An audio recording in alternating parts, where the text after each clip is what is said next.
السلام علیکم ویورز، حضور نبی کریم صلی اللہ علیہ وآلہ وسلم کی چند پیاری احادیث مبارکہ۔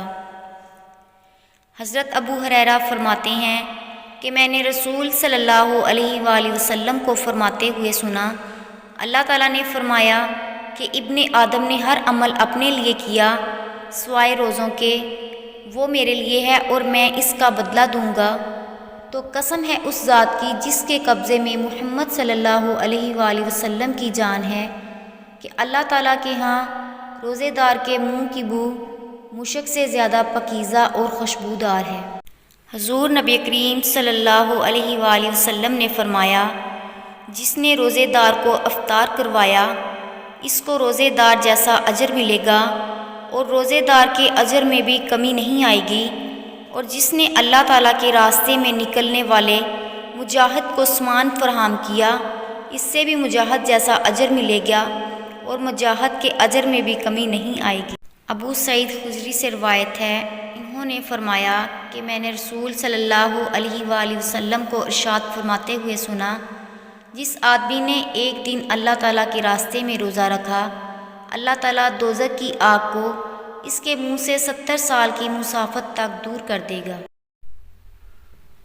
رسول صلی اللہ علیہ وآلہ وسلم نے ارشاد فرمایا، اپنے سے کمتر آدمی پر نظر ڈالو اور اپنے سے بدتر کو نہ دیکھو، اسی طرح ممکن ہے کہ تم اللہ تعالیٰ کی۔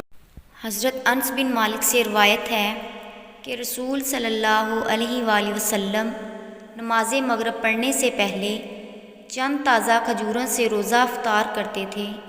اگر تازہ کھجوریں نہ ملتی تو خشک کھجوروں سے افطار کر لیتے، اور اگر خشک کھجوریں بھی نہ مل پاتی تو چند گھونٹ پانی نوش فرما لیتے۔ حضور نبی کریم صلی اللہ علیہ وآلہ وسلم نے ارشاد فرمایا،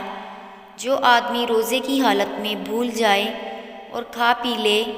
تو اس سے چاہیے کہ وہ اپنا روزہ پورا کر لے، کیونکہ اس کو یہ اللہ تعالیٰ نے کھلایا اور پلایا ہے۔ رسول صلی اللہ علیہ وآلہ وسلم نے فرمایا، ہر نبی کو ایک دعا دی گئی، جس چیز کی اس نے دعا مانگی پھر اس سے قبول کیا گیا، لیکن میں نے اپنی دعا